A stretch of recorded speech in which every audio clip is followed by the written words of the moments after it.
Welcome to Booked for Two, the podcast where a married couple dives into epic stories, wild worlds, and sometimes questionable romances. Basically, I'm here for the epic fantasies, dragons, battles, and way too much lore. Think Lord of the Rings meets a Wikipedia rabbit hole. And I'm here for the emotional chaos. Think smuttier fantasies, heartbreaks, and the moments that make you gasp or throw your book. She's the heart and soul. I'm the deep dive into every detail you didn't know you needed. Together, we'll tackle characters, plots, and themes one chapter at a time. So whether you're team lore or team feels, grab your book, get comfy, and let's turn the page together.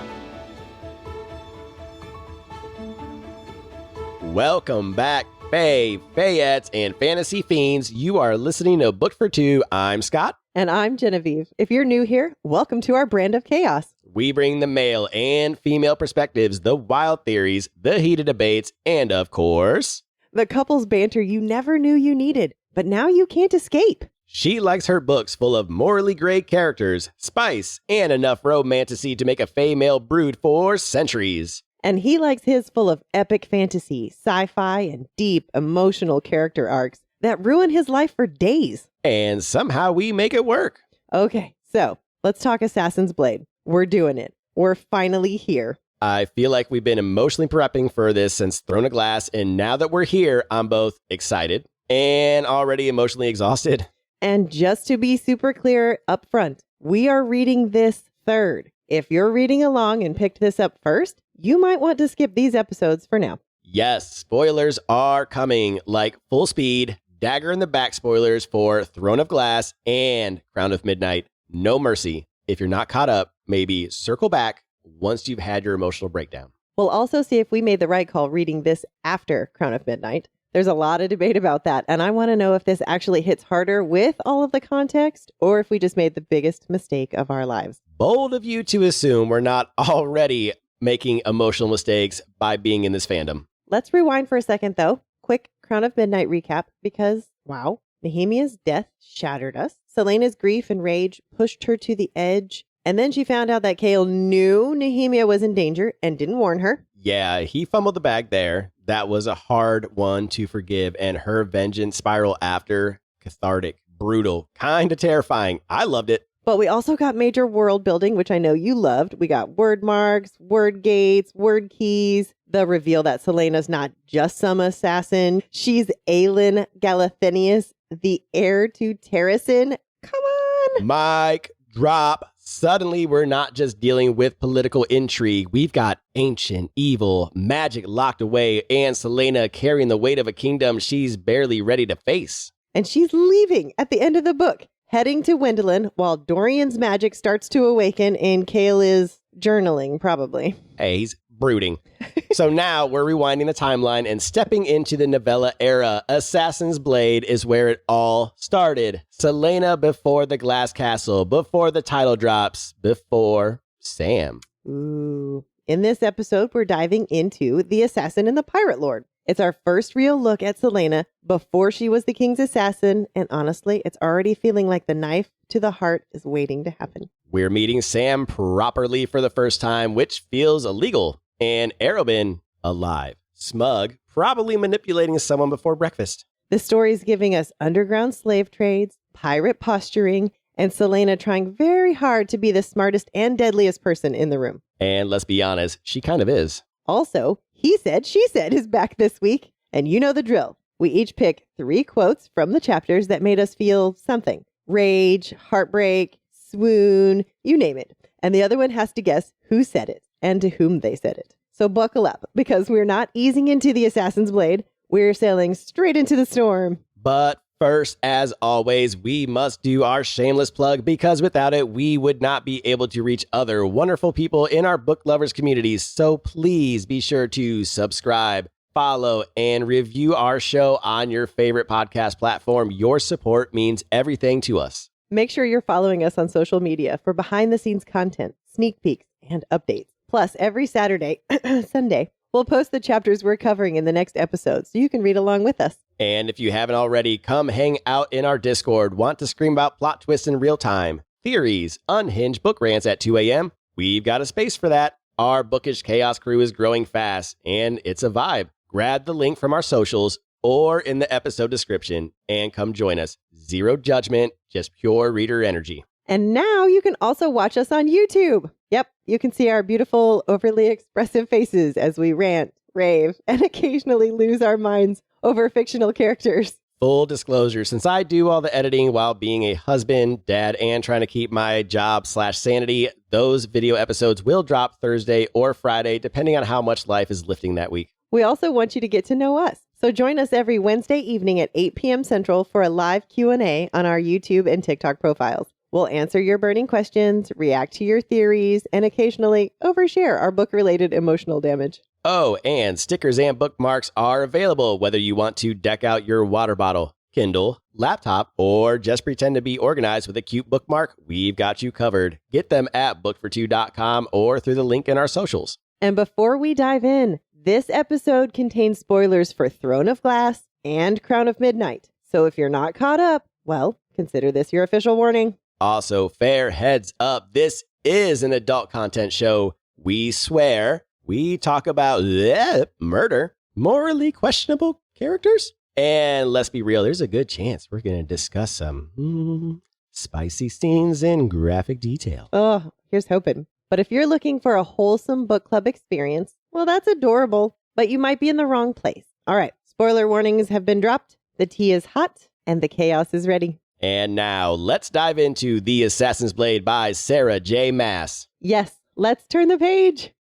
Let's start the fun with Chapter 1. Who's sitting in my seat? Scene setting. It's 4 a.m. Everyone's tired, pissed off, and definitely armed. Welcome to Chapter 1. Yes, we finally made it. The Assassin's Keep, the heart of the beast, the glittering pit of morally questionable choices and men who think they're smarter than they are. Celaena Sardothian, all of 16, gets dragged into a mandatory meeting in the middle of the night, and she doesn't even get time to change out of her sleepwear, which, by the way, is fabulous and fancy, because of course it is. She is Celaena, and she is not having it. She's sitting there surrounded by 4 of Arobynn Hamel's so-called most trusted assassins, older, male, and clearly underestimating her, which we all know is never the right move. She's tired, she's annoyed, and she's hyper-aware that she's the only girl at the table and looks like she sleepwalked out of a fashion editorial. Arobynn, the king of assassins himself, is sitting there too, looking like he just stepped out of Assassin's Creed cover shoot. He's got auburn hair, silver eyes, and all the smug energy of someone who's definitely framed someone for murder at least once. Gregory's the one who got caught, royal dungeons, and Celaena's like, cool,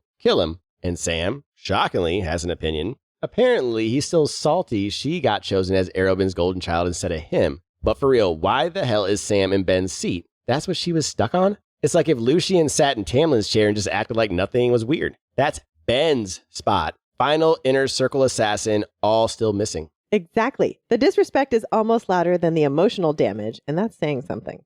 So they're talking about Gregory, whether or not he should just be killed and how to do it cleanly, slip something into his food. Not painful, just final. Done. He's been tortured. He has not given up the Keep's location yet, but even the best trained assassin can only take so much, right?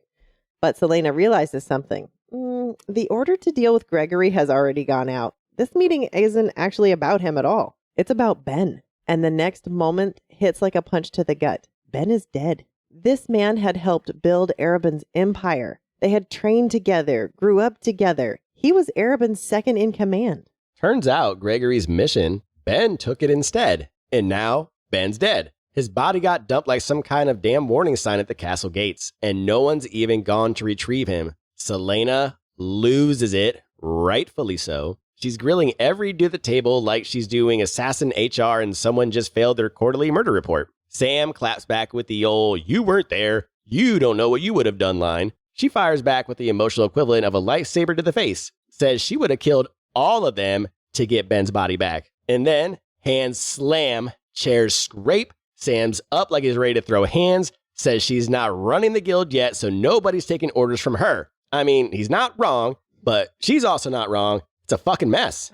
Yeah, it sounds like it.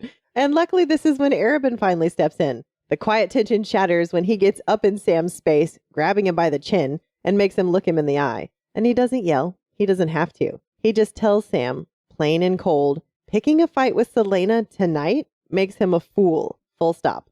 Sam backs off. He's still mad. He's sulking, but he walks away. And Celaena, she's still in full-on threat mode. She could hit him with her hidden dagger from across the room. And you know she's calculating the arc in her head. It takes Arabin saying her name multiple times before she actually hears him. She's laser focused, furious, and she's already halfway out the door in her mind. And then she's done. She actually gets up, no permission asked, no questions answered. She tells them she's going to go retrieve Ben's body and stalks out like a storm in silk. Well, that escalated quickly. Let's start from the beginning. Yes, that escalated very quickly. All right, let's talk about this. Sam and Celaena's dynamic. Yeah, I don't think I thought that this was going to be their dynamic. Or is this fake? Is this fake tension? It doesn't seem like it. No, the tension is real, and this is a trope setup, obviously. Okay. So, I don't know what the trope is called, but it's where they're on the same team, but they're competitors, and they're probably always trying to trick each other, and then eventually they fall in love. It's like somehow they fall in love.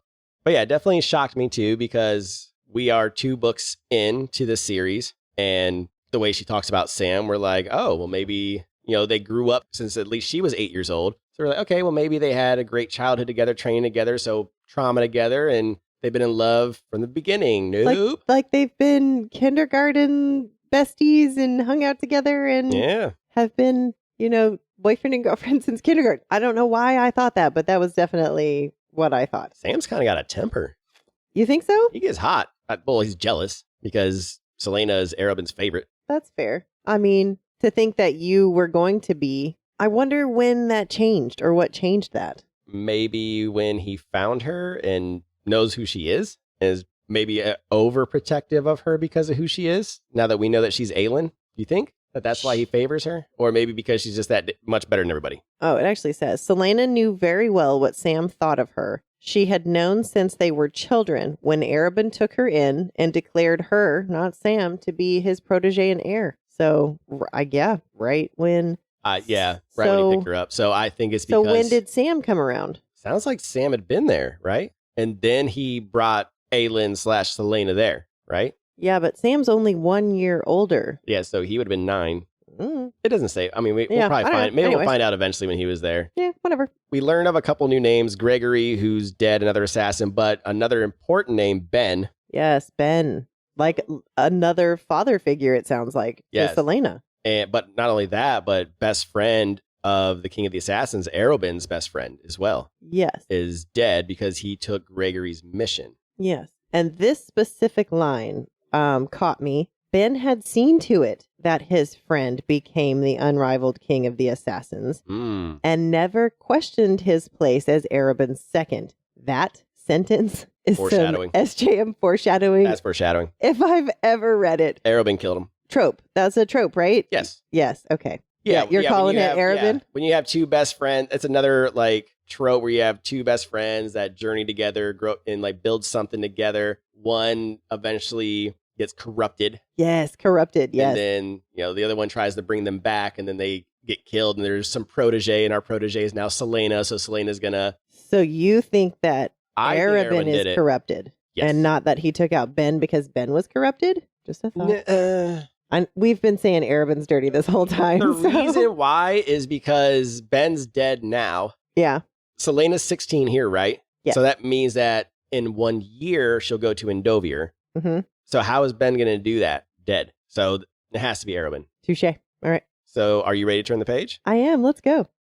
Out of the blue, it's chapter 2. Terms and conditions. So we were promised gold and vengeance, but surprise, it's actually slavery and disappointment. Let's get into chapter 2. Fast forward 2 months, 3 days, and about 8 hours later, and Sam and Celaena are sitting in Captain Rolfe's office, and the guy's late to his own office. Sure, they've been late too, but it's not like Celaena could just summon storms to make their ships faster like Storm from the X-Men. She's dramatic, yeah, but she ain't bending the weather to match her mood. I wish I could. Okay, but pirates? Celaena gets sent to deal with pirates? 3 assassins get taken out by these guys, and instead of sending someone subtle, Arobin sends Celaena, which is basically code for go look hot, be terrifying, and squeeze some gold out of them. Classic Arobin. Naturally, she wants to start charging the pirate lord 10 gold pieces per minute he makes them wait.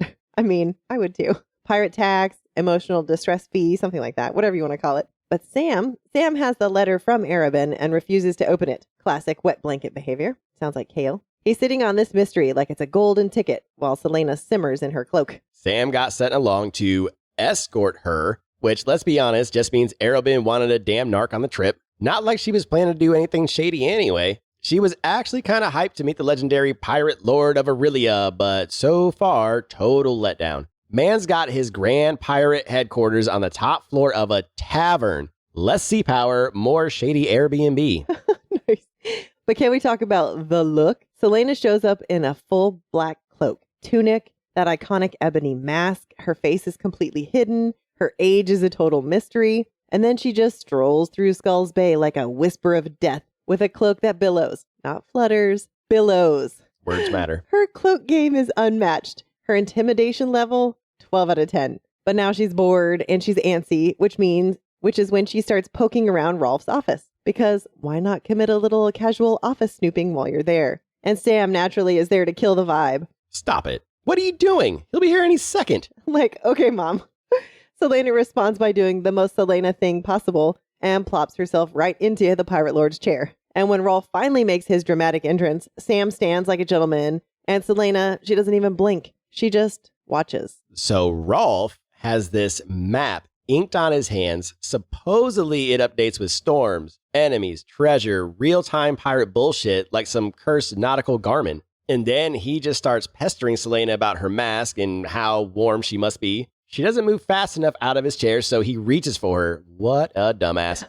She's gone before he even touches her. Straight up disappears out of arm's reach. Guy's lucky he didn't lose a finger. She ends up just flopping down into the seat next to Sam. And let me tell you, this meeting goes nothing like she thought it would. She walked in expecting vengeance, blood money, justice for 3 fallen assassins. But apparently she didn't get the memo because that is not why they're here. Plot twist. They're not here to get avenged for murdered assassins. Arobin's out here brokering slave deals. Fucking gross. And Sam, 10 days at sea, and he couldn't find a single moment to mention that. Celaena keeps her cool somehow, starts throwing questions, thinly veiled threats, all the usual charm, but you know he's in for it the second they're alone. And here it gets even worse. Otterland only started their slave trade 2 years ago, mostly targeting prisoners of war who dared to rebel. People from Elway, Melisande, Fenharrow, and the White Fang Mountains. They were all shipped off to Endovir or Calicula to mine salt and precious metals until their souls gave out. Celaena is furious. This deal could ruin the Assassin's Guild reputation. And for what? Profit? She knows that this isn't a mistake, though. It's calculated. Arobin actually planned this. Rolfe, of course, doesn't care. He's all, you'll get the signed paperwork tomorrow, and dismisses them like they're just another transaction for him. So now it's just Celaena, Sam, one room, and a very uncomfortable silence between them. From dramatic cloaks to human trafficking, this chapter went downhill real fast. Let's walk it back to the beginning of chapter 2. Real quick, I want to talk about how bougie Miss Celaena is, and I'm going to go ahead and rename her now to Bougelena. First, her comment in chapter 1, where she was talking about her nightgown being as fancy as her day clothes, and multiple comments, just her snobbery about she expected a manor house and can't believe that the pirate lord lives in the top of a tavern. It's given Bougelena all over the place, and I love it. Well, it's because she's royalty, and she remembers being royalty. The old saying goes, you can take the girl out of the castle, but you can't take the castle out of the girl. I mean, but she was only 8. Yes. How much bougie could she have been at 8? Real quick, I know we don't have it here, as we like tattoos. I want to talk about the map tattoo. That sounds like pretty dope. It moves and changes and shit. I want one. It hasn't moved since the magic stopped. Yes, 8 years ago. Okay. Yeah, so it has not moved. So this would be a fun detail for first-time readers because they don't know about the magic system yet. Remember, they haven't mentioned it yet. This is the first time of anything magic. Oh, that's true. Okay. Isn't that crazy? So you and I, we would skip over this, which I think we did because we were like, oh, we already know magic's gone. Oh, yeah, magic disappeared 8 years ago. Oh, yeah. Duh. Like, we know why your arm tattoo isn't working. We know why it doesn't work. Oh, I didn't even think about that. But a first-time reader would be like, Why isn't his tattoo working? What's going on? Like, oh, it's probably just a tattoo and it never actually did that. Like, what are you guys talking about? Yeah, because they don't know about the king. They don't know about Otterland. They don't know anything yet. Boy, that would be a weird thing to just run across. I would gloss right over that too, I think. Yeah. Right? I don't know. It's kind of cool seeing how first-time readers are going to find things out, things that we already know. I'm going to have to look at things even more. Right, we're going to have to pay a little bit more attention now. I don't need to pay more attention. But we already know about the magic system That's being really broken. Cool. Yeah. I just thought the tattoo's cool that it changes like the to show weather and stuff. treasure? Yeah, I think that's pretty dope. That's really neat. I want to see what it looks like. I'll find some fan art later. Take a look at it. Ooh, yes, please do. That'd be great. Well, speaking of another one of his objects, so she stole something of his? She snagged something on his desk. It said it was something small and round. Okay. It was beneath a map, and she slipped it into her pocket before Sam could notice. So Sam doesn't know about it. Beneath the map, the only thing I can think of is a compass. A compass? That's round. Yeah, that sounds like That's the only it. thing I can think of Yeah. at this point. Okay. Maybe he has a magical compass that she knows about. That'd be cool. Well, it'd be broken, just like his tattoo's broken. Oh, that's true. And then let's talk about how she was told that she was going there for one thing, and it ended up being something completely different. Slave trade. Completely different than what she thought she was going there for. Yes. I'd be pissed. So this is the story of when she freed the slaves, I'm thinking. Yeah, it's got to be, right? Yep. So Pirate Lord, because they said she did it from the Pirate Lord. Yeah. So the slaves and the Pirate Lord. It's got to be this story. Yay! I'm glad we get to see this We're one. going to find out what happened with this. However, we didn't know that Arobin was involved. We did that not. That was not mentioned. And why the hell didn't Sam say something while they were on the freaking boat? No, the letter was for Rolfe. He didn't open it. Yes. Sam. There were 2 letters for Rolfe. And he even checked to make sure that the seal was unbroken and that they hadn't like messed with them at all. So he checked. So thankfully, Sam didn't let her open it. Just like fitting nice and neat into my theory, I think, because Arobin. Now part of the slave trade that we didn't think, she didn't think. So I'm wondering if this is what Ben found out about and got killed for. Oh, you could be right. Because she said that she never thought Arobin would be involved in slave trading. Yeah, this is beneath them. And also, just one more quick thing. Did you think the Pirate Lord was going to be that young? I honestly did not even think about his age at all. You know what? To be fair, I think the entire series, I've been like, I didn't expect them to be that young. Yeah, 23-year-old captain of the guard. We've mentioned that a few times. Dorian's 19, so... Well, she's 16 here. Okay, 16, never mind. 16-year-old assassin, and Sam's 17. So we have 2 kids that couldn't even vote right now that are killing people. Okay, that's fair. I guess any age is a good age. Sounds like the U.S. military. Oh, gosh. All right, you ready to turn the page? I am. Let's go. No food for thee in Chapter 3. This is why we don't eat dinner together. Dinner, deception, and daggers, emotionally and otherwise. Welcome to Chapter 3. So the second they get into their room, which, remember, is one single room with one single bed, the vibe immediately shifts into full-blown paranoid espionage mode. Zero chill. It's like assassin-level hotel protocol. We're talking checking under furniture, tapping the walls like they're hunting for hidden doors in a Zelda dungeon, flinging back curtains like a masked intruder is just hanging out behind the brocade. It's 10 full minutes of, are we being watched energy? And honestly, I respect it. If the world wants your identity and your face is worth a bounty, you go full conspiracy theorist. Trust no one, not even the wallpaper. Celaena's not taking chances, and they're both dead serious about making sure no one sees her face. As soon as they were sure no one could see her face or hear her voice, Celaena rips off the mask and immediately spins on Sam like she's about to go full WWE. But surprise, he was ready. Turns out he didn't know they were there for the damn slave deal either. She's pissed, and he hits her with that smug, "You're not the only one who can improvise" line. He was next in line for the throne of Arobin's little murder kingdom until she showed up. Then he goes and pokes the bear. Says the Pirate Lord is just as egotistical as she is. Ooh. Which is technically true, but maybe don't say that to someone who throws knives for fun. And that's when the spiral begins. Celaena is reeling, trying to wrap her mind around the fact that Arobin Hamel, the king of the assassins, would stoop low enough to start dealing in human lives. Why? Why now? They didn't need the money, did they? Because let's not forget, Arobin spared no expense when it came to raising her. Furs, silks, custom jewelry. It was a full fantasy runway show. Boujalena was born the moment he handed her her first jewel-studded dagger. But now the question lingers, was all of that extravagant spending part of the illusion? Was he faking wealth the way nobles fake virtue? And of course, she has to pay him back. He takes a huge cut of her wages like it's normal. So yeah, maybe this is just what rich assholes do. Doesn't matter how much they have, they always want more. It's straight up giving Harkonnen vibes from Dune, all power, no soul. Then she drops that line about Ben, not standing for it if he were alive. Yeah, that's not just grief talk. That's foreshadowing in bold, underlined, highlighted red. For sure, foreshadowing. So after the bath and brooding situation, we head straight into what can only be described as the most hostile dinner party in Skulls Bay's history. Celaena, still masked up like the fantasy version of Phantom of the Opera, clearly can't eat in full concealment mode. It's all very mysterious, very dramatic, and very impractical. And Sam takes this opportunity to be the absolute worst and starts going in for second and third helpings just to taunt her like, this roasted sea beast is so good. Shame you can't taste it under that face prison.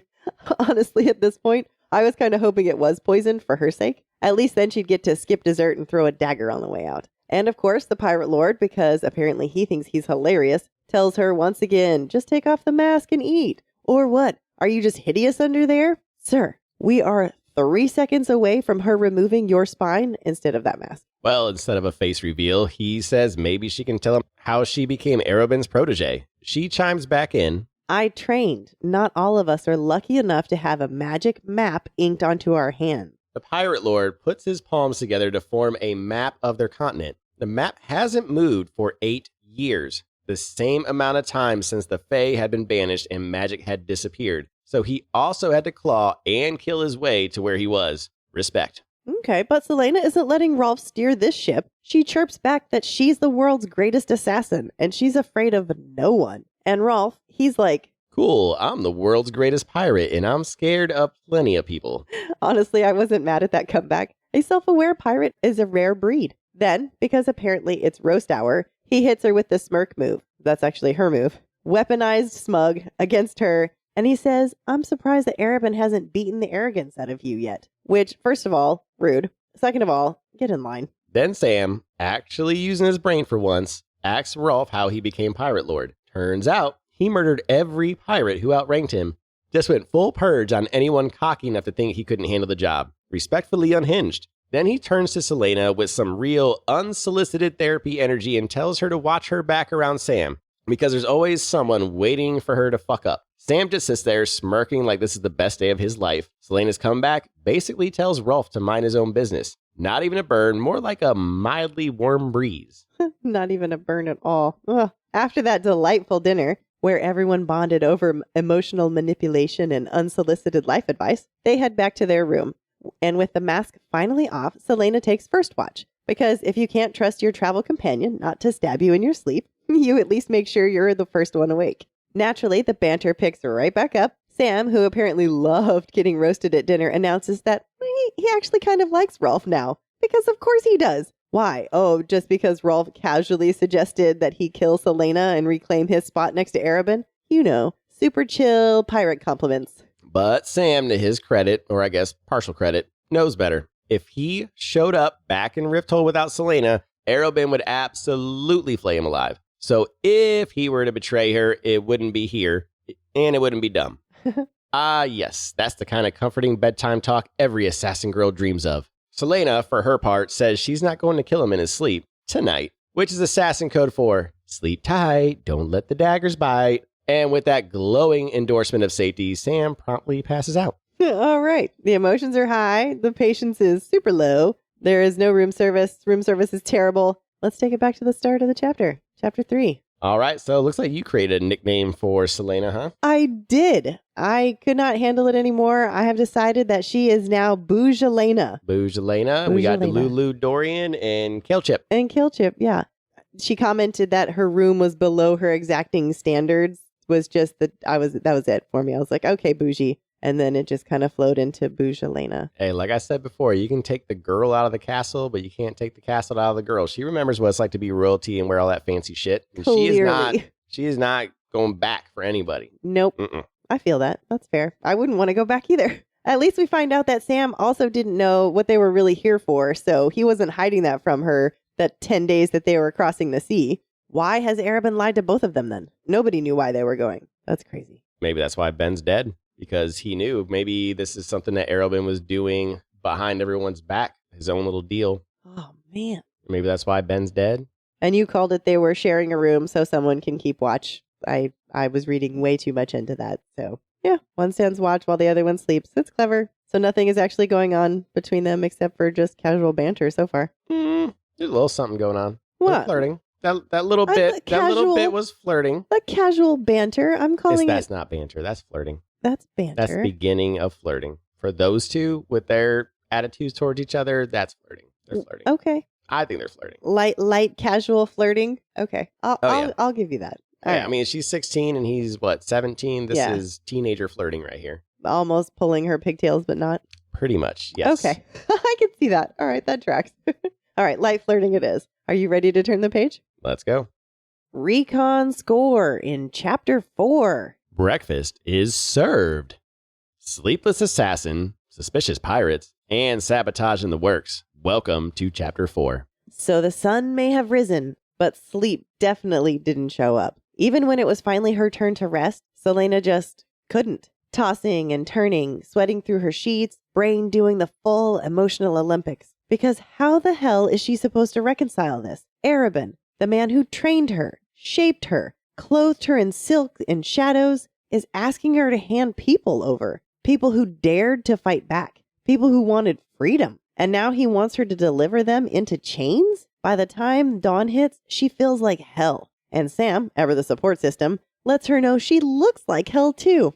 Bless. Fine. If that's the vibe we're starting the day with, cool. She slammed the bathroom door, but when she came out, whole different energy. That look on her face, pure, I've made a decision and someone's about to regret it. She clearly decided there was no way in hell she was handing people over to Rifthold to be sold like cargo. And now she's got 2 days to blow this deal up without getting herself killed. Easy, right? Cue the transformation. Cloak up, because Boo Celaena has returned. And not just any cloak, a billowing, drama-infused masterpiece. Sure, it tragically covers most of her tunic with its delicate golden embroidery. But that's the price of mystery and intimidation. Fashion demands sacrifices. Okay, Boo Celaena, calm down. Sam naturally wants to know where she's going, and she hits him with, I have some questions for Rolfe. Alone. The tone, all business, all dagger. Sam stiffens when she tells him she's going to see Rolfe alone. Honestly, I would have too. Then she points to the kitchen like she's issuing a royal decree and just says, breakfast, I'm hungry.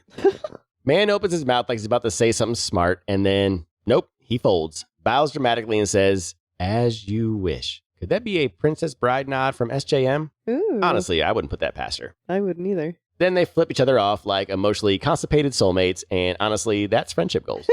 Real quick, side quest. What the heck just happened here? Does she act this way because she is royalty or because she is Arabin's protege? Not protege. Royalty, yes, and flirting, yes. So you're calling this flirting too? They're still flirting. Okay, all right. She's giving him shit saying, get me breakfast. You know, the whole teenager thing. Okay, all right. That's cute. All right, I'll give it 16-year-old flirting. I like it. So after issuing royal breakfast decrees and flipping Sam off like a true assassin queen, Celaena heads out, cloak swishing, boots clicking, determination practically radiating off of her. And where does she go? A charming little walk through Skull's Bay. And by charming, I mean dodging piles of vomit, trash, and what I hope was just very aggressive seaweed. She's following Rolfe through these filthy, chaotic streets, and she's got 3 blocks to get some answers. This is not a stroll, it's an interrogation in motion. She starts off cool, asking if she'll be allowed to inspect the slaves when they arrive. Or are they just supposed to take Rolfe's word for it? He shakes his head, all fake patience and pirate superiority, says he was going to inspect them by himself, but hey,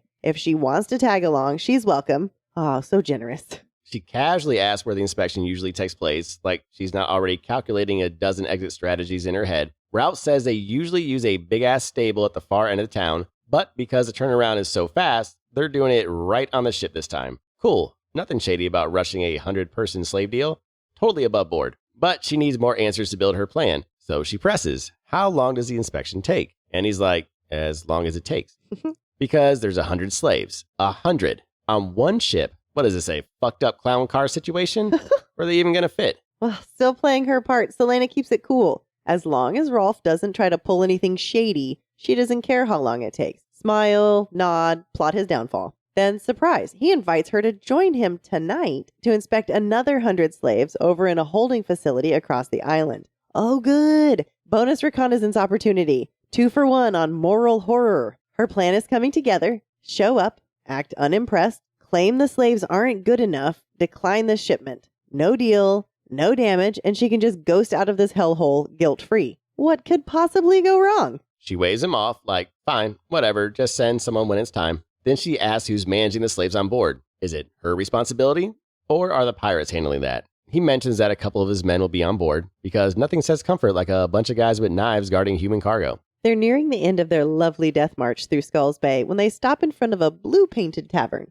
But here's something interesting. The pirate lord, he's had no escort this whole time. He just walks the streets solo. Either he's confident, reckless, or he really trusts those catapults we'll get to in a second. Now, the tavern they stop in front of real quick is called the Sea Dragon, the same name as his ship, which is conveniently docked just behind them. Meanwhile, Celaena and Sam are staying a few blocks away at a different inn, which means trust is officially at 0 on both sides. That tracks. He basically slams the door in her face after throwing out one last gem. Hope I'm around to see the day someone makes you pay for that arrogance. Real main character villain vibes. And then lightning flashes, and Celaena spots a couple catapults on the tower above them. You know, just in case someone tries to escape. That tower, it controls Shipbreaker, the giant chain that blocks the bay, which means if you're in, you're trapped. If you're out, you're staying out. And yeah, that quick escape plan, she might want to go ahead and burn that draft. Sounds like it. So after her little info-gathering field trip with Rolfe, complete with casual catapults, Celaena strolls back into the other tavern like she didn't just spend the morning making a mental map of every escape route on the island. And surprise, surprise, Sam actually listened. She walks in to find a full-blown breakfast waiting. And listen, she does ask if it's poisoned, so that was smart, because at this point, that's just good self-care. Sam, however, is less concerned about food safety and more interested in what exactly she was doing with Rolfe. What kind of questions were so important that she had to ask them alone?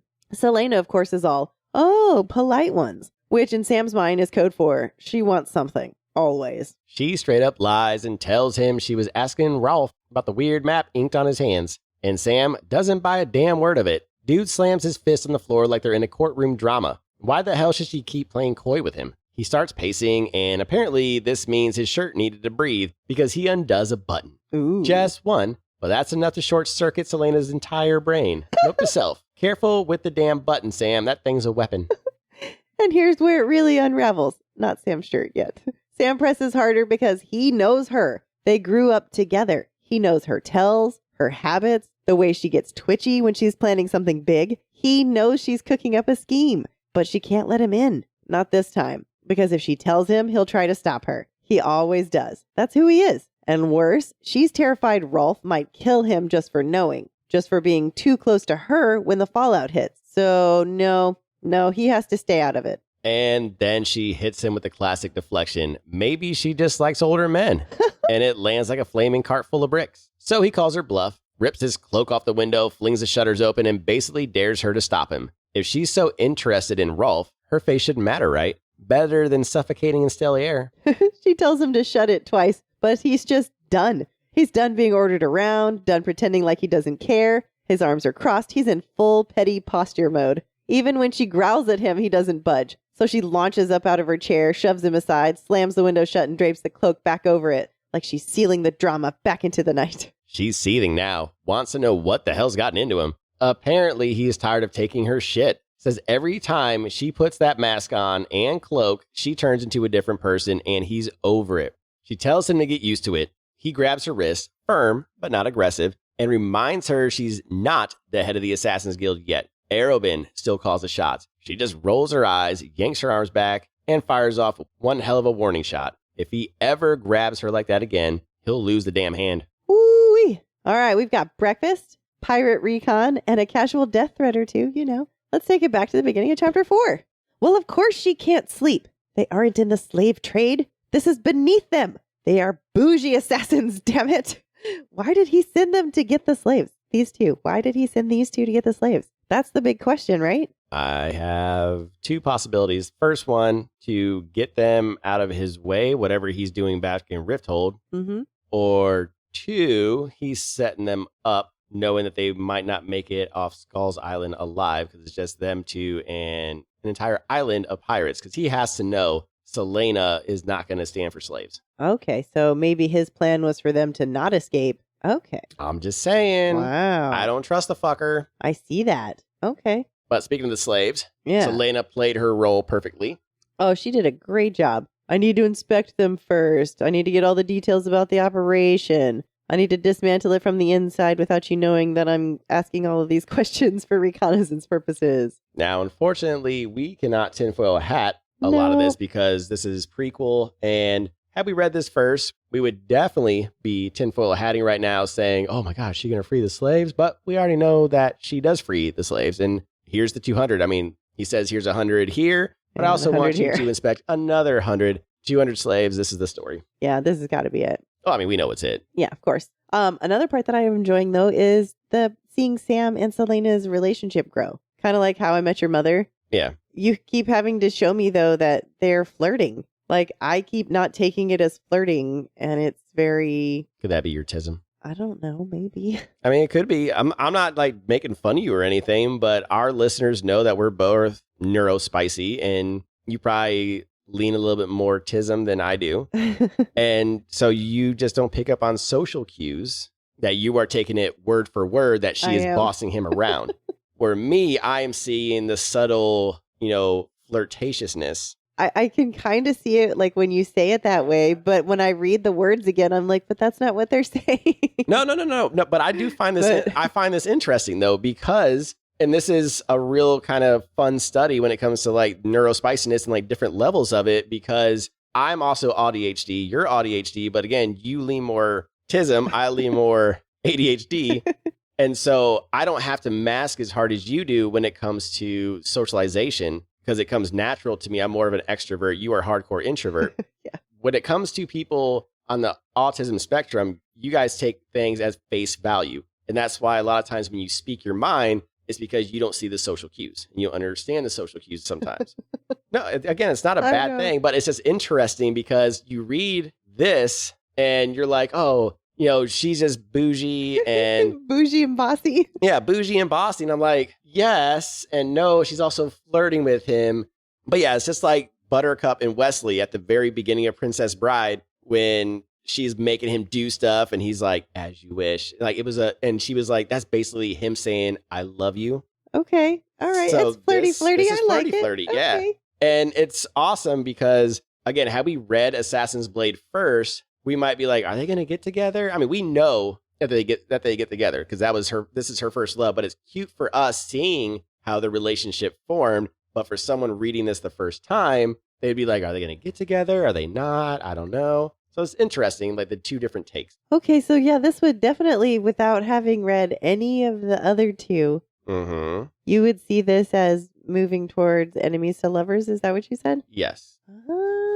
But also because I know our fans love our tinfoil hat sections because this is a prequel and we know a lot of the stories. We know about the 200 slaves, so we know she's going to free the slaves. We know her and Sam get together, so we can't really tinfoil hat too much. No. We can tinfoil hat Arobin and what's going on with Ben and all that fun stuff. So there are some things, but a lot of this Assassin's Blade, these next novellas, is going to be a lot of us just kind of being like, oh, this would be interesting if we read this. This is first. Information maybe we'll... Yeah. And I'm sure there's going to be more tinfoil hat things that come out, more characters that we meet and whatnot. But so it's going to be kind of like a mixture of some tinfoil hat things for future reads and also, oh, what if we read this first since we already know this? Yeah. It's going to be fun. It. Yeah, it's going to be lots of fun. All right, you ready to turn the page? I am. Let's go.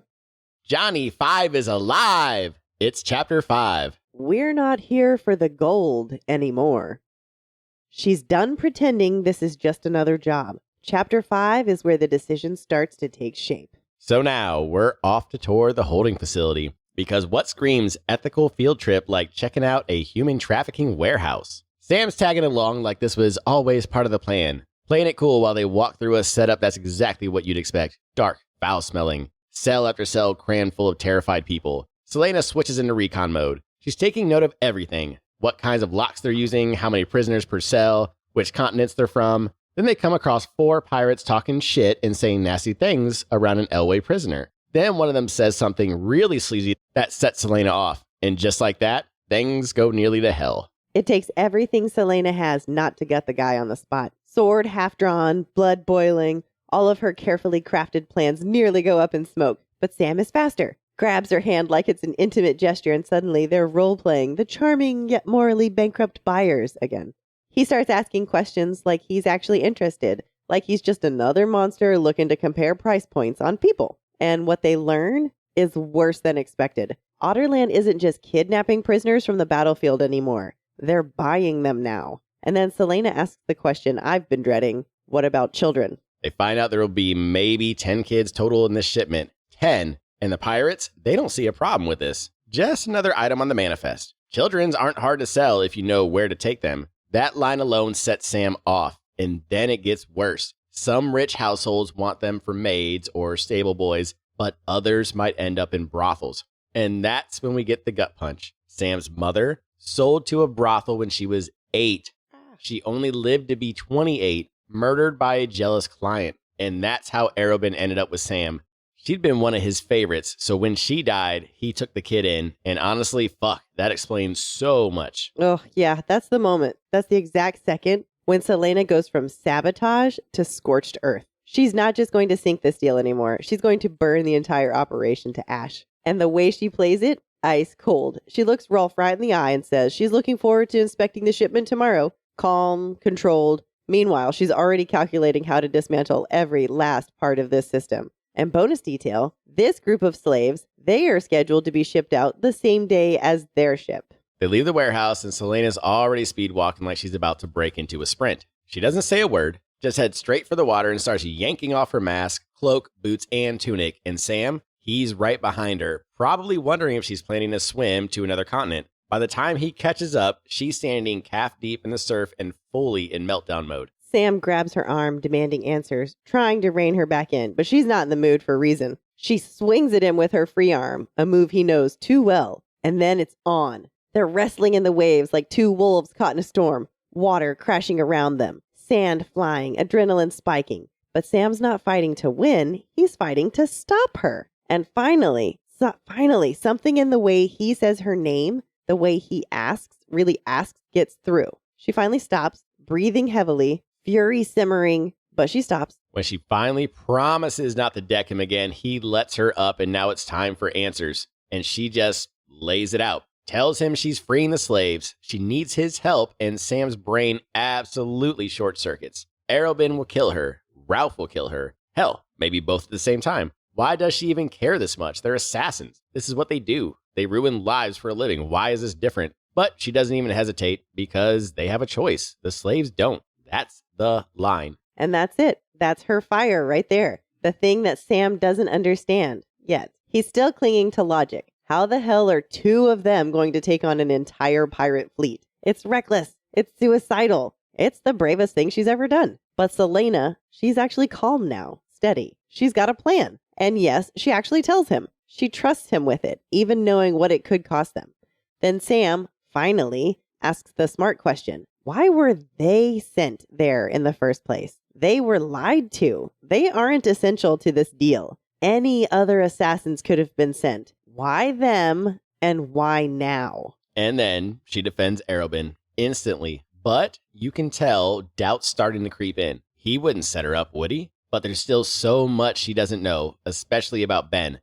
Can you really trust the king of assassins, the man who literally trained you to lie for a living? Yeah, that seems rock solid. Sam eventually heads back to the tavern, but Celaena doesn't move. Not yet. She keeps walking farther down the shoreline where the water's quieter and the wind feels different. And then a breeze, a scent, something that cracks open a memory she's kept buried deep. Orin, the city of light and music, the alabaster castle with the opal tower, home. She hasn't seen it in years, hasn't said the name aloud, but it still lives in her bones. Earlier, she and Sam had talked about choice, how they didn't have any when they were younger. But now she stands there on the shoreline trying to convince herself she's free. But she's not really. She's still Otterland's assassin, Arobin Hamill's prized heir, and in the end, that's all she'll ever be. Ooh, yeah, that one's rough. All right, let's take it back to the beginning of chapter 5 and walk through what just wrecked us. All right, so first off, Do you think if there hadn't been children,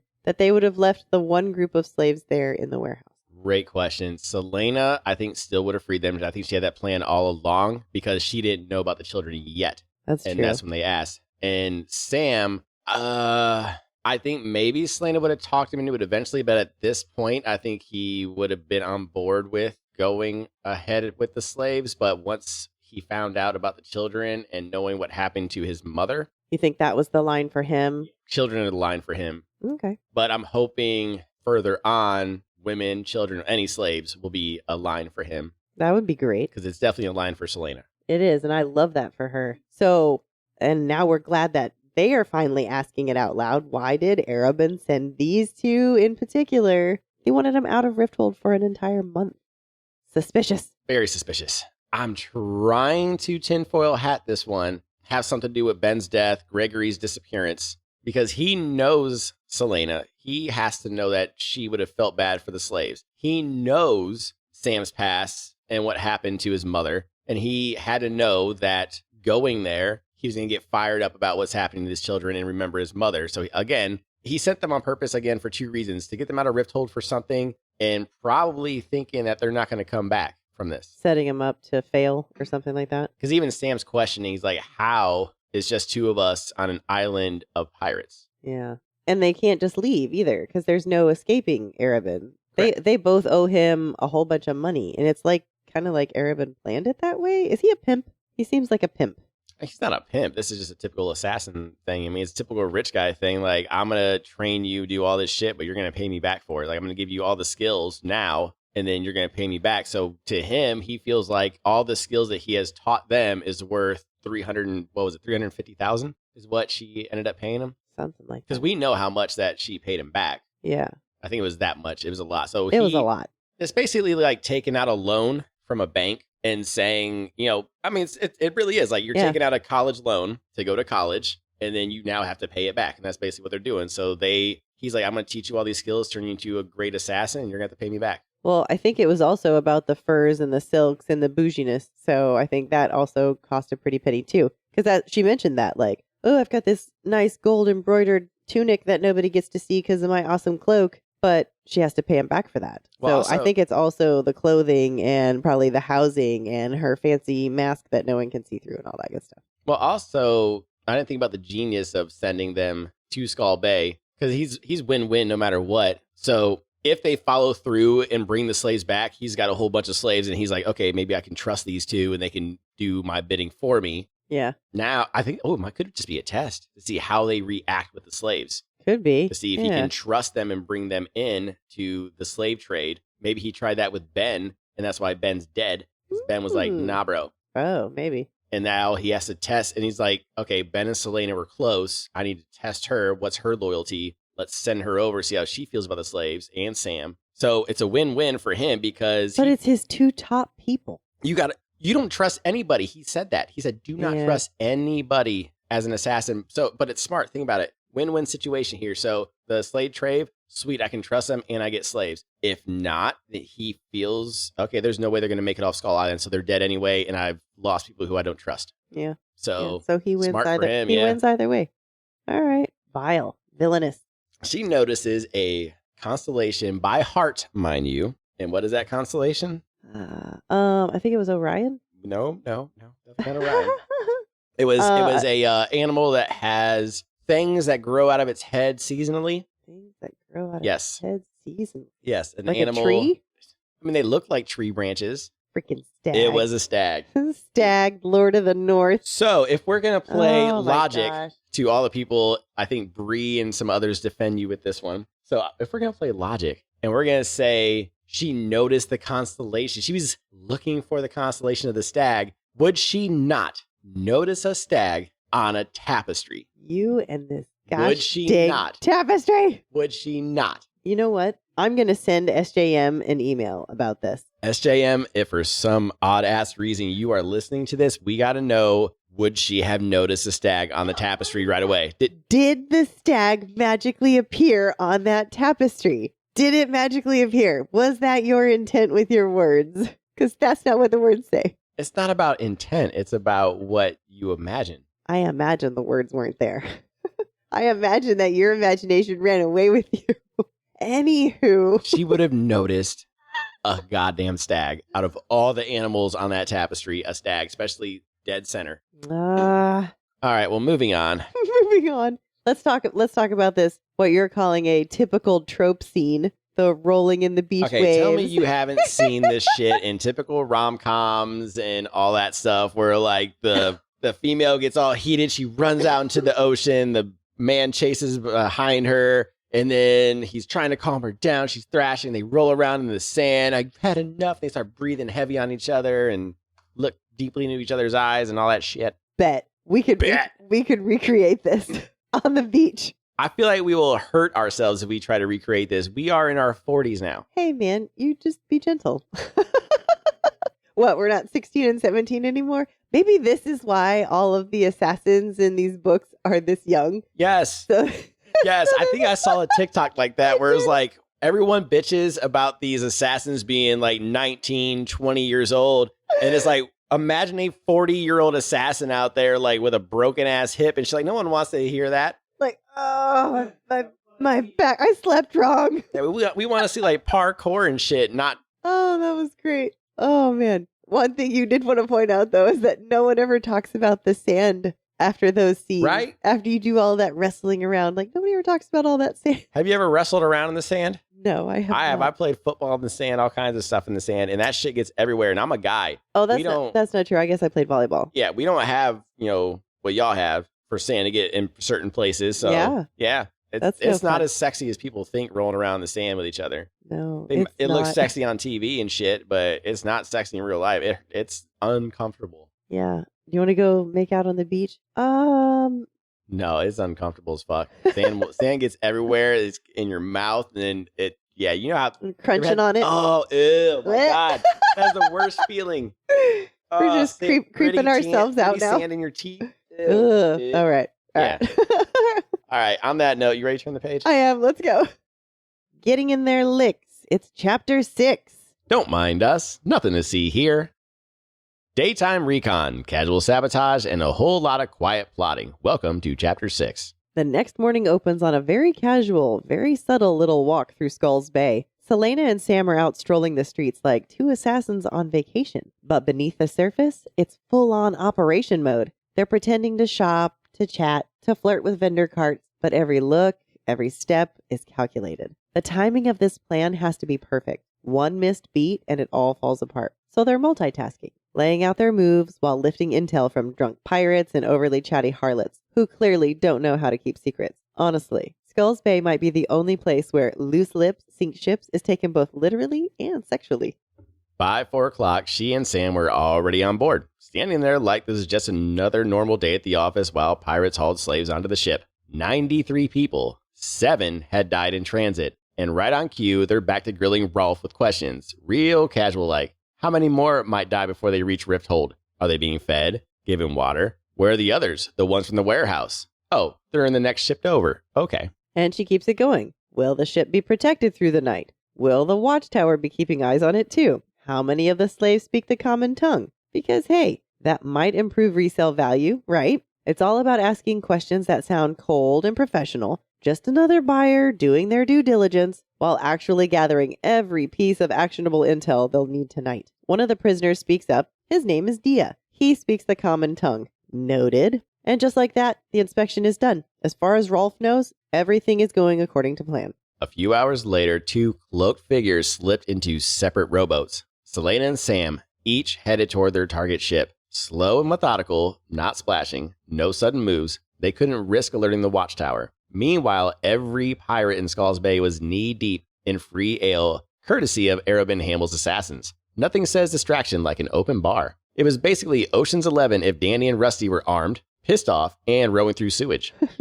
They hoped to move the slaves out under full darkness, but between the low tide and the jagged nightmare terrain in the Dead Islands, it just wasn't an option. Darkness plus bad water plus sharp rocks. Yeah, no thanks. That's how ships die. That's how everyone dies. So this part of the plan, it's happening now. No more delays. From her boat, Celaena flashes the signal. Across the water, Sam answers. And just like that, let the reverse pirating begin. A little daytime reconnaissance, a little moonlight mission, just assassin things. this was a fun chapter to read about their process. Yeah, that was fun. Now, if we would have read this first, we would have been theorizing, Uh-huh. being like, okay, how are they going to figure this out? Mm-hmm. All this other stuff, how are they going to free? But we know Sam and Celaena make it out. Yep. This is not where their story ends. Yes, not where their story ends. But it is fun, like seeing the process and seeing them work together and figure out how they're going to get out of this and meeting Rolfe. Mm-hmm. Yes. Kind of like a Captain Hook style character. Yes. Oh, he totally is. I totally see that.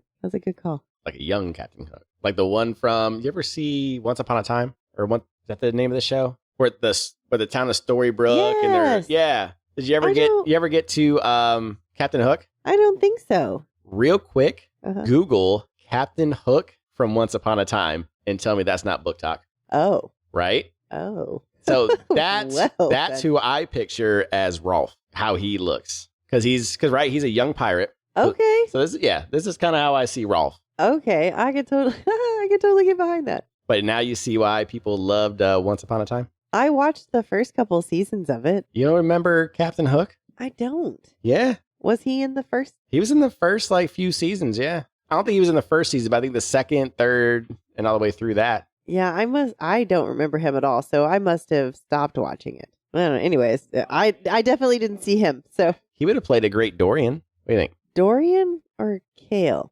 No, if you watch him as Captain Hook, that is all Dorian. Like the smoothness, the suave. Okay. Dorian. Okay. I'd have to watch it then. Maybe we should watch that. Okay. We have like 12,000 things on our watch list. Yes, we do. And 3,000 things on our to be read list. And speaking of 3,000 things to do, we got to get through this novella. So you ready to turn the page? I am. Let's go. Lucky number 11. It's chapter 7. Do not engage until dawn.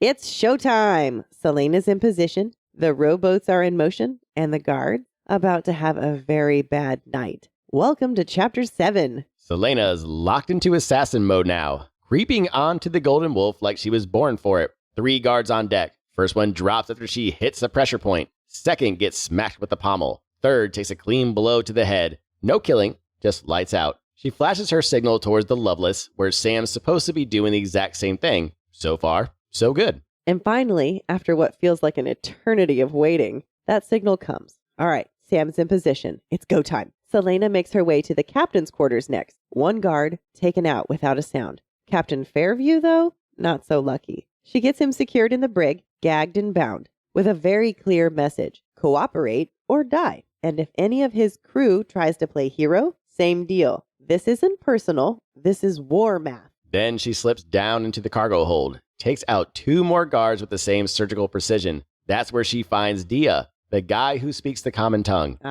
She unshackles him and immediately hands the keys to another prisoner. He's now translator/freedom coordinator. She gives him clear, no bullshit instructions. Here's what you do. Here's when you do it. And if you want to live, don't improvise. This is basically the Assassin's Creed version of a group project, and she's not messing around. They have to stay on the ship overnight, no matter how badly they want to run. At dawn, they row. Not 5 minutes later, not when it feels safe. At dawn, straight for the entrance to the bay. Because she and Sam, they'll be dealing with the chain and the pirate ships. But if the slaves don't move the second the light hits, they won't survive these waters. The Dead Islands don't hand out second chances. She leaves the captured guards in the hands of the slaves. Dia drags them to the brig, which, honestly, probably the safest place for them right now. Then she gives him one more job. Get to the second ship and make sure those people know the exact same plan. No chaos, no confusion. Meanwhile, she and Sam row back to the shore.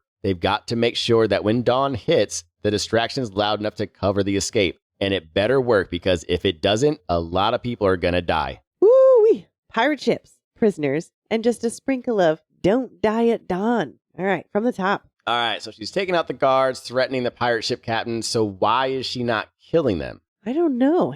She hasn't killed anyone yet, has she? I wonder if she just doesn't want the heat on her, like in case she does get away with it. If she doesn't kill any pirate, then maybe Rolfe won't try to send people to Arobin. So misdemeanor instead of a felony kind Exactly. Oh, I like that. Misdemeanor instead of a felony. Very good.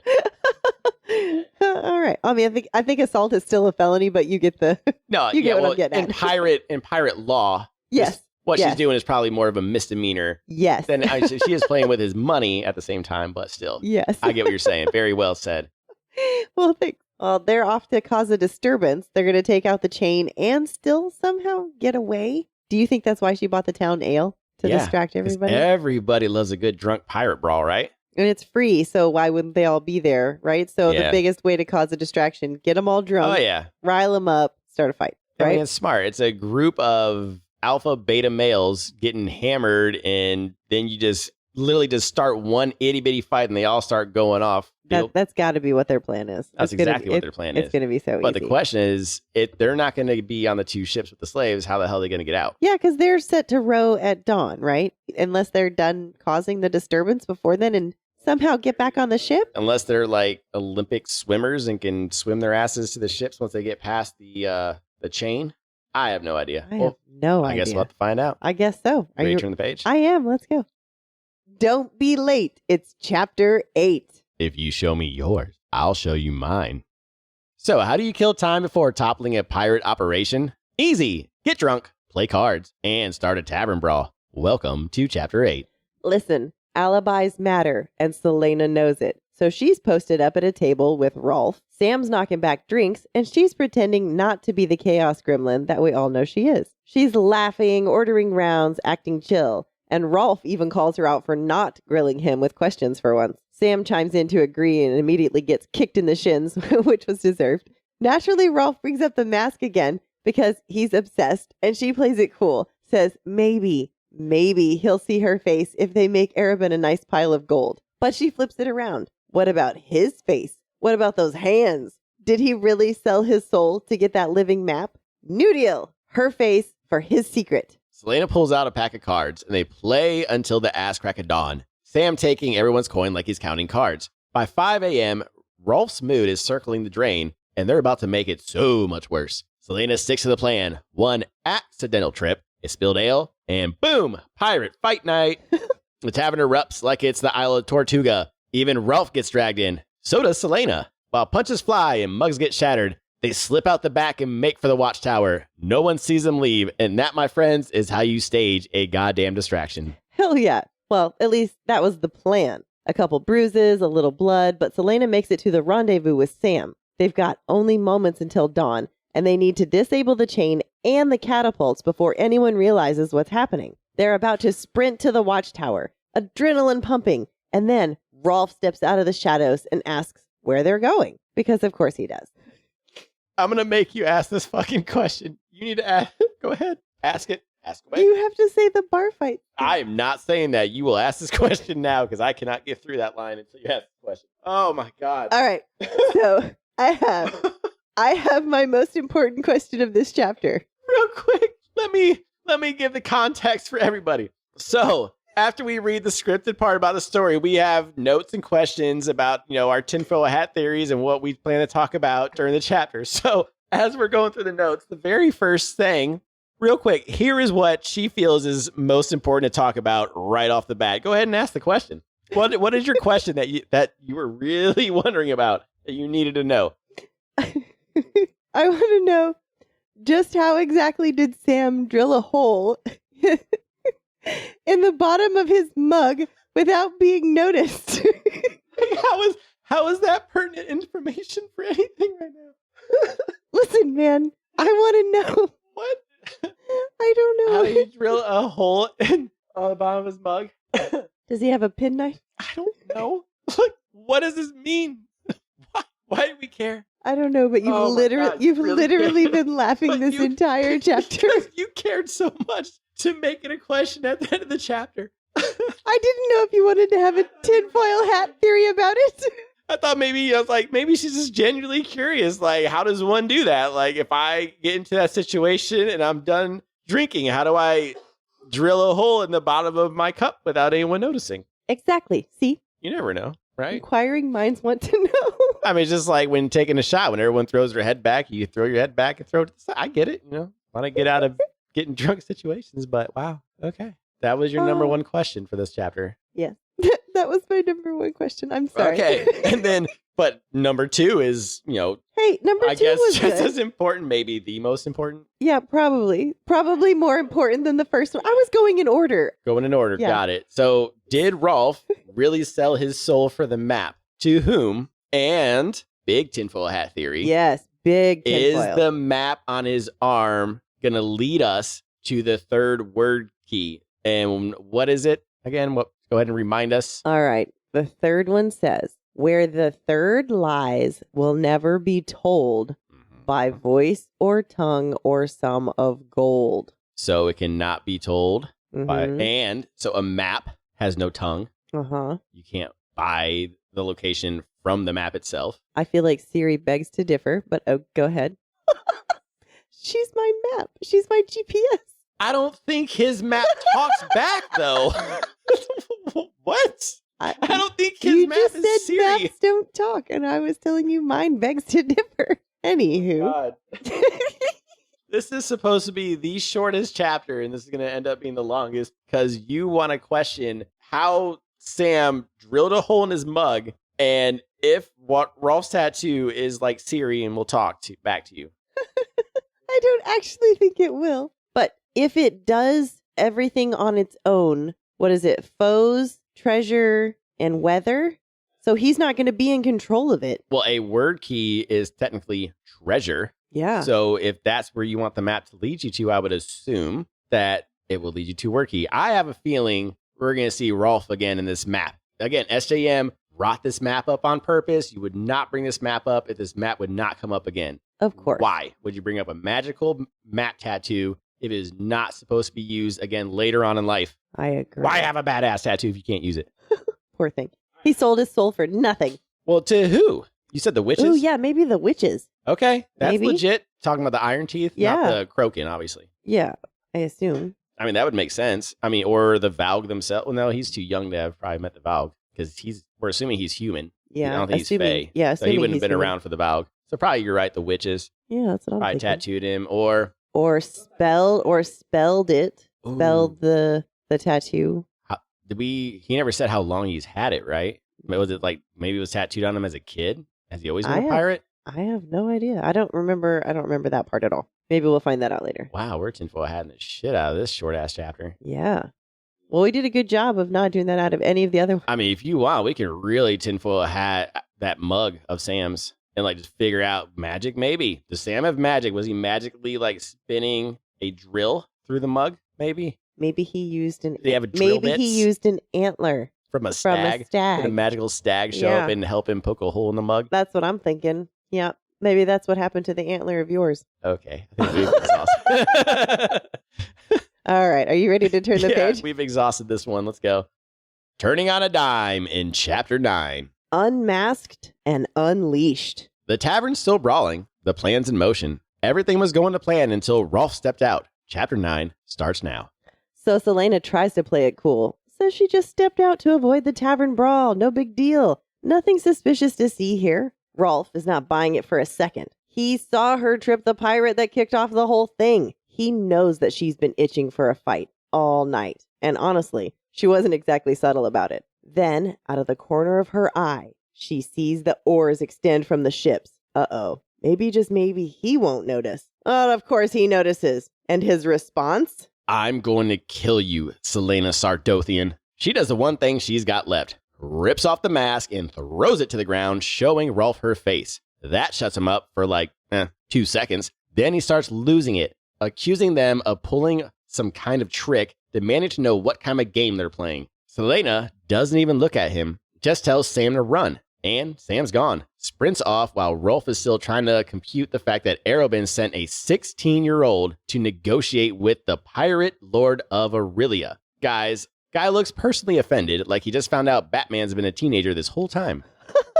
She hits him with this line. He sent the best of the best. Consider that an honor. And yeah, that goes over real well. He lunges, but she's not here to win. She's here to stall. She lets him get in a few strikes, keeps dodging, counters hard enough to keep his attention, but not hard enough to kill, just enough to buy Sam time to take out the chain and the catapults. She pulls her long hunting knife and makes her next move, with the blade falling just short. He's actually pretty damn good. When he realizes the plan isn't to steal the slaves and flip them for profit, but to free them, he calls her a fool like it's the worst insult he can think of. And he even manages to land a clean cut on her arm. That's gonna sting later. He swears that if he doesn't kill her, Arobin will, and honestly, he's probably right. Celaena drops him, pommel to the back of the head, and yanks her hood up just as a pack of pirates rounded the corner. She bolts for the watchtower, for the chain, for Sam. She takes off, weaving through the streets to lose the pirates already tailing her. She's got one goal: get to the watchtower. Along the docks, chaos is already spreading. There's pirates everywhere, searching for any boat that is still seaworthy,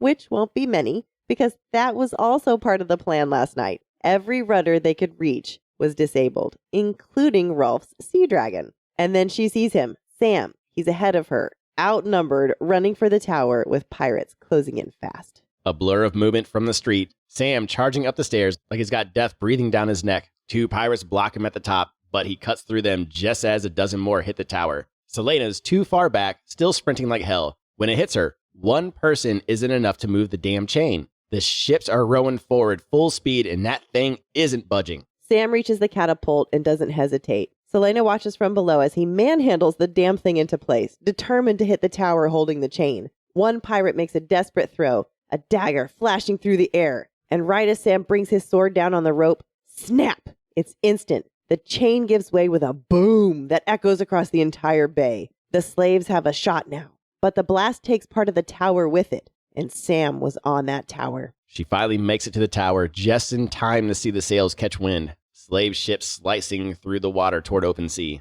Then crack! A block of stone crashes nearby. Sam? Maybe. But no, of course not. It's Rolfe, and he's got a blade to her throat. Nothing says fuck you like a pirate with a grudge. Oh, exploding towers, flying daggers, and a very angry pirate with a knife. Let's take it back to the top of chapter 9. Yes, let's what's your important question on this one? Go. Just go ahead. Go ahead. So my first question on this is, word for word, was Rolfe ever really drunk either? Did he also have a hole in the bottom of his tankard? Oh, Jesus Christ. Keep going. Keep going. He pays a lot of attention to everything. He didn't miss her number or her tripping the pirate. Sam probably would have been a better dude to pull that stunt, right? Yeah, but you have a thing for this, huh? You really want to know how they are staying sober with all this alcohol, huh?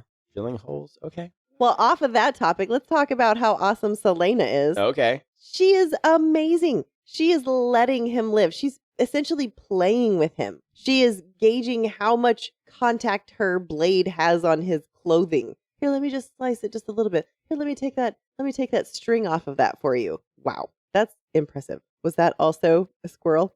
No, I'm just saying that she fucked up and didn't kill him because it came back to bite her in the ass. Yes, for sure. She should have definitely killed him. I'm just saying. Yeah. And Sam, again, he's all improvising, so good on him. And she's freaking out about Sam being dead, potentially. So is she admitting to some feelings? So this part is not for you and I, because we know Sam doesn't die. Yeah. So we don't really need to talk about this part that much. However, I can see how this would be fun for someone who is reading this for the first time. Yes, because they have no allegiance to Sam yet. Yeah, it would seem premature. It seems possible Sam could die. And it's believable because, again, they know nothing of Sam like we do. Like, we know Sam was her first love. They're not even in love yet. So we know Sam's going to be fine. So it's not a big, oh my God, deal. Same with like the whole Rolfe thing. That would be a bigger deal had it been we read it for the first time, like him coming back and like grabbing her. But you and I both know, she'll be fine. But it's still going to be fun to find out how she escapes. Yeah, how they get out of it. Yeah, how the hell are they still supposed to get out of here? Yeah. The slave ships are already moving and they are still on land. Exactly. So good luck about that. So we got one more chapter. All right. And we will find out how it all ends. We now kind of see how she freed the 200 slaves. They got the tower down and the chains down. The slaves are gone. So we just got to see how the fuck she gets out of it, right? Yeah. See how she gets out of this knife to her throat. You ready to turn the page? I am. Let's go. Hi, I'm Jen. This is chapter 10. Because someone has to. She's bled, burned, and bartered. All that's left, paperwork and a well-placed death threat. Let's get into chapter 10. And here we are, the fatal flaw of every self-important villain, the goddamn monologue. Instead of killing Celaena, Rolfe decides he wants to savor it. He tracked her down because he figured anyone who'd risk their life for 200 strangers probably wouldn't leave her partner behind either. And he was right. But that doesn't mean he's walking away from this. Still no movement from the watchtower, and Rolfe thinks he's in control. Then Rolfe makes a move. He's ready to drag her back to town, but Celaena, she's faster. Next thing he knows, he's flat on his back with his own dagger pressed to his throat, and she just looks down at him and drops the line of the century. Well, that didn't go the way you expected, did it? Boss. Cue the internal applause. Ah! Then she grabs him by the collar and lays out the new terms. There's 2 papers, 2 deals. One is for Arabin. The contract is void. There will be no more slaves, not from him, not from anyone he deals with. The second is for Rolfe. He is never to sell another slave again. And just to twist the knife a little deeper, Skull's Bay is now a safe haven for anyone escaping Otterland's reach. Who the hell does she think she is? He's not signing the damn thing. But Celaena doesn't blink because, of course, she planned for this too. She memorized his signature on day 1, and the thing she stole off his desk, that was his seal ring. She didn't need his permission. She doesn't even need him alive, especially now that he's seen her face. But she lets him live anyway. When he asks why she'd go through all this trouble for a bunch of strangers, she just looks him dead in the eye and says, because someone has to. Honestly, it's got big Fifth Element vibes. Save the world even when it's broken. She tells him, oh so politely, that if he breaks this deal, she'll know. She's already beaten him twice. Imagine what she'll be capable of in a few years. His response, classic pirate drama, if she ever steps foot in his territory again, her life is forfeit. And then, in peak Celaena fashion, she has the audacity to ask for a ship. A whole-ass ship. The look Rolfe gives her could have curdled rum. But he signs the damn papers anyways. Once he signs, stamps, and hands the documents over, she clocks him one more time. Straight to the neck with those pressure points she loves so damn much. Not to kill him, just to buy herself time. She needed to find Sam. She rushes through the wreckage near the catapult, calling his name, flipping debris, trying not to look hard at the limbs and blood and pirate chunks scattered around. Then she spots the slab right where he'd been and starts shoving at it. When it doesn't move, she just starts cursing and punching it like that'll help. All right, quick side quest. It says that she was hitting it with the hand that Rolfe had sliced when she had escaped him, and quote, the pain snapped something open, and she struck the stone again and again, clenching her jaw to keep the building scream inside of her. What snap? Okay, so I think that was a... emotional snap? That was a magic moment, I think. You think that so? was a teaser for her magic, just like when they mentioned it a couple times in the first Throne of Glass book, when her veins froze whenever she was upset at Endovier and stuff like that. I think that's kind of what this is. That's like a little tease, like, oh, something powerful is happening when she's upset. Okay, so emotion caused something. Okay. Again, you and I now, after Crown of Midnight, know what she is. Yeah. We know she's Fae. Yeah. And she does have powers. But again, this would be fun, reading for the first time and being like, ooh, what's that? Ooh, yeah, what is that? What is that? Because you and I would...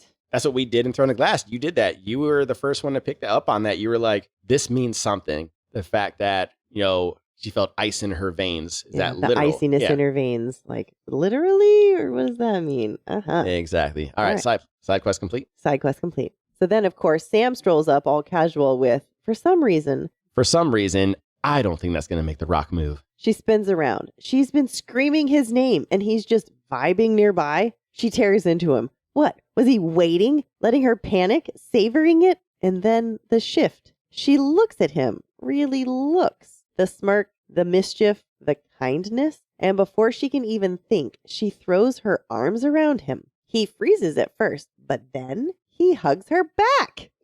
She hadn't been held like that in over a year, not since the royal guard almost caught her and Ben had wrapped her in a hug just to help her come down from it. But this wasn't that. This felt safe, unexpected. Like for once, she didn't have to fight so fucking hard to breathe. And of course, because she's Celaena Sardothian, she threatens to gut him if he ever tells anyone she hugged him first. Sam just laughs, coughs on a mouthful of debris, then slings an arm around her shoulders and says, let's go home. Aw. All right, so she blackmailed a pirate lord, punched him in the neck, and then hugged the boy she swore she hated. Chapter 10 had range. Do you want to take it back to the top? All right, so to start with, she easily defeated Rolfe, right? He's not going to want to mess with her in a few more years. He's going to have to do some serious training if he even wants to be competitive, even now. So she's just going to get better and better and better. So good luck to him about that. Yep. And I would have guessed that the thing she stole was his ring. We knew she stole something. Maybe we small, circular. It could have been anything. A coin. I thought it might be some kind of like pirate coin, like that signified that it was him, or some kind of insignia. A ring makes a lot more sense. Oh, I just thought it was like some special compass or something that meant something to him, or I didn't think it was going to be a ring, and then she was going to plan all this out. And yeah, she's been on this from the get. That's pretty amazing. But so speaking of Rolfe, we will definitely be seeing him again. She kept him alive. Yeah. That was a smart move. I, at first, was going to question why she didn't kill him, but in order to keep the entire Skull Bay at bay, if you will, she needs him alive. Needs him alive, and then what about that map? Yes. There's no telling what that map leads to. Maybe she's very interested. I don't know that she has any further interest in that map, not like we do about the word key. No, she doesn't have interest in the map right now. Again, that is a Easter curiosity. Egg. She's just laying, SGM just laying the foundation down. Yeah. For later on in the book, in case some people do read this as a prequel. Well, also for us as well, because we went back and then we're still have to go forward in Era of Fire and so on and so forth. Yeah. So this is just her basically saying Rolfe will be back with his tattoo. Now, if you read Assassin's Blade first, you have no idea what the map is going to do. Since we have read Crown of Midnight, we theorize, tinfoil hat, it might lead to a word key. I can't think of anything else it would lead to, considering the word keys are basically the Infinity Stones right now. Yeah, I can't think of anything else that would be. Yeah. Now, last but not least, boss fucking move after basically ruining his entire slave business and then just, hey, by the way, give me a ship too so I can get the fuck out of here. I mean, we were wondering how the hell they were going to get out of there as those slave ships left them behind. Give me a ship. I did not, that was not on my bingo card of how they were going to get out of there. You give me a ship, bonk. Oh, wait, real quick. We didn't talk about the beginning of them realizing. Oh, yes.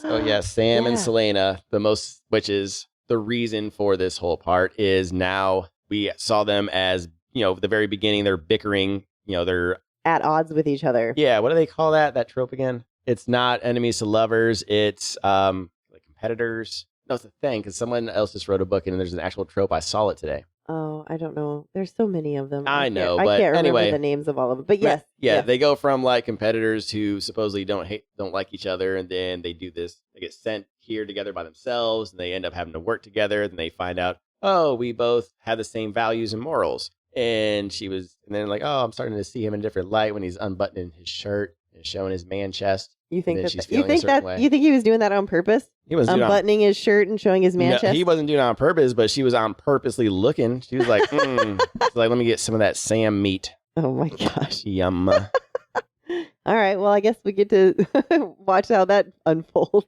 Exactly. So this is it. This is our first novella. All right. This is the end to The Assassin and the Pirate Lord. All right. This is a fun one, knowing how she released the 200 slaves. Nice to finally put a wrap on that one for sure. Yep. So next we have The Assassin and the Healer. All right. I'm excited for that. All right. But as always, we're ready to bring back He Said, She Said. You ready to play?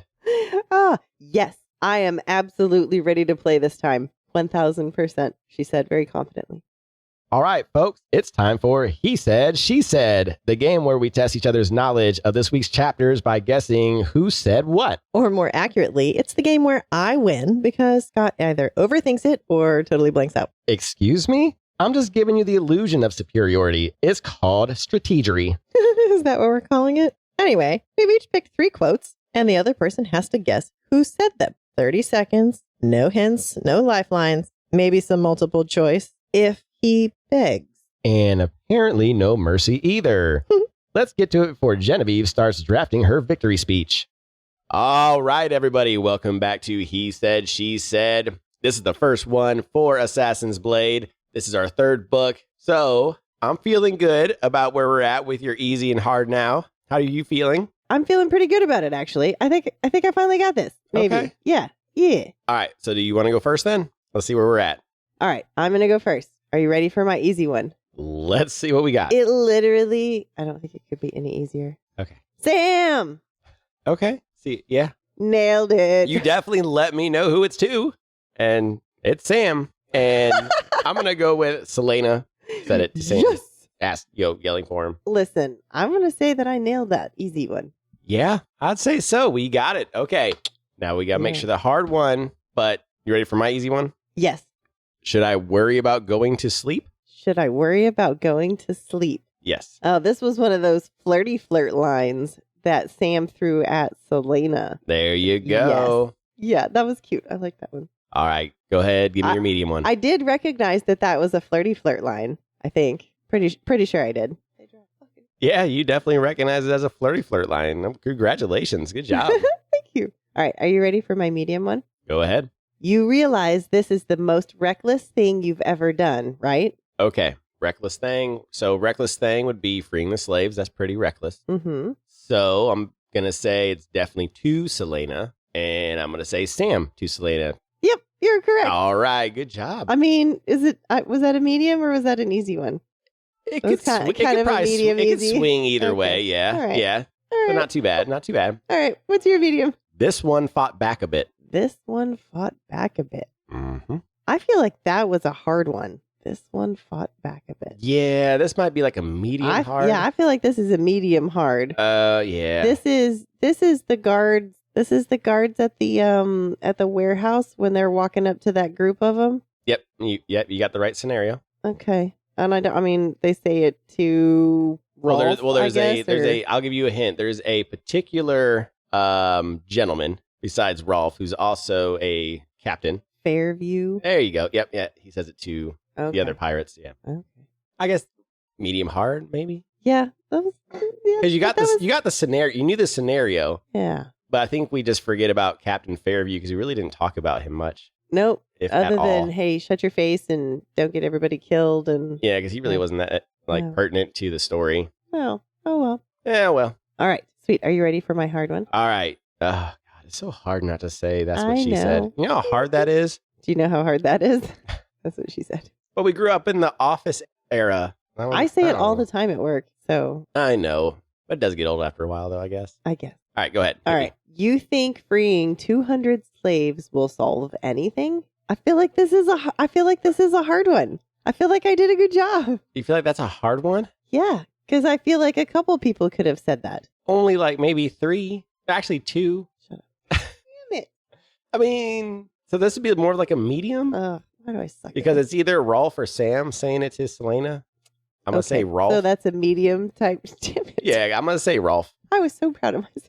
Hey, I mean, mine was medium hard. I've been sick. You know, we kind of took like a little long break. So we did 2 different review and rating episodes. So we had a little bit of a break between He Said, She Said from Crown of Midnight to this. So we'll give ourselves a break with this one. Sure. We'll pretend that I haven't been messing this up the whole time. I love it. No, this is good for me. All right. You ready for my hard one? Yes. What in hell? See, no, that's a good one. Exactly. What in hell? Yes. I don't even think Bree will get this one. And this is not open book, Bree. I don't know. It's really tough. So yeah, I was like, I don't even know. It's guard to himself. He's tripping over a body after Celaena's on the boat and she knocks out the guards and he trips over. He's like, what in hell? Yeah. That is. So that's a hard one. I feel like that's a bonus one. No, a bonus one is like in case you and I have a same one and we use the bonus one in place. No, that was really hard. That was good. That was a very hard one. I try to keep my bonus like in the medium, like medium easy to medium hard, like somewhere in there. I feel like mine is super easy. Is it? I mean, mine, yeah. All right, go ahead. He sent the best of the best. Consider that an honor. That's like super. Oh, that's Celaena to Rolfe. Yeah. Of course. Okay, so my bonus one, I swear on my life. I swear on my Celaena to Sam. Good job. All right. Again, that was not too bad. We weren't like way off, like we normally. Yeah. All right. I'm getting there. You're getting closer. I was a little off today, but again, I'm working. It happens. Yeah. All right. We're getting the hang of this. All right. That was a good introductory. He Said, She Said for Assassin's Blade. Successful. Like it. Success. All right. So we'll see you guys next week for the next He Said, She Said. You ready for Assassin's Whisper? I am. Let's go. Welcome, Seekers of Secrets, to Assassin's Whisper. I am Obsidian, sharp as a blade, clever as a riddle, and never where you expect me. And I am Garnet, the shadow you sense but cannot see, and the voice that carries truths only the bold dare to hear. Together, we are the Keepers of Whispers, guardians of the secrets of Aurelia. entrusted to pass them on to only the most cunning assassins. This is your covert briefing, a recap of what has transpired in the world of Aurelia. Pay attention, assassin. The truth is a weapon, and we're here to make sure you wield it well. Listen carefully, for every whisper could mean survival or demise. Welcome back, my deadly darlings. Tonight, the whispers take us not into the future, but into the past. Before the crowns, before the castles, when the girl with the blade was just beginning to question the hand that held her leash. Ben is dead, Gregory is missing, and Celaena Sardathian, she is sent to Skull's Bay with Sam Cortland, her rival, her shadow, her match. They bicker, they spar, they compete. But beneath the arrogance and the edge, something else begins to stir. Something Celaena won't admit. Not yet. Their mission was simple. Strike a deal. But the truth? 200 slaves. Bartered like coin. And Celaena, she may be an assassin, but she's not a monster. Together, she and Sam burn the deal to the ground and free them all. It was reckless, beautiful, and it will cost them dearly. Because Arabin, her master, her maker, was part of that deal. And when Celaena realized it, oh, that disgust burned hotter than any blade. And Rolfe, the pirate lord she humiliated, she'd let him live. A mercy or a mistake that will come back to haunt her. This wasn't just a mission, it was a turning point. The moment she stopped obeying orders and started listening to her own damn heart. Until next time, walk the shadows and trust only the whispers. Thanks for joining us for this episode of Booked for Two. Don't forget to subscribe and leave a review to help other book lovers find the show. Find us on socials at Booked for Two Podcast for behind-the-scenes content, updates, and sneak peeks. We'll also post next week's chapters every Sunday, so you can read along. Join us for our live Q&A every Wednesday at 8 p.m. Central on YouTube and TikTok. We'll answer your burning questions, react to your theories, and occasionally overshare our book-related emotional damage. Want even more chaos? Join our Discord. The link's in our bio. Come hang out, chat books, and get early access to exclusive content. Finally, don't forget to grab your stickers and bookmarks at bookedfor2.com. Until next time, keep turning the page.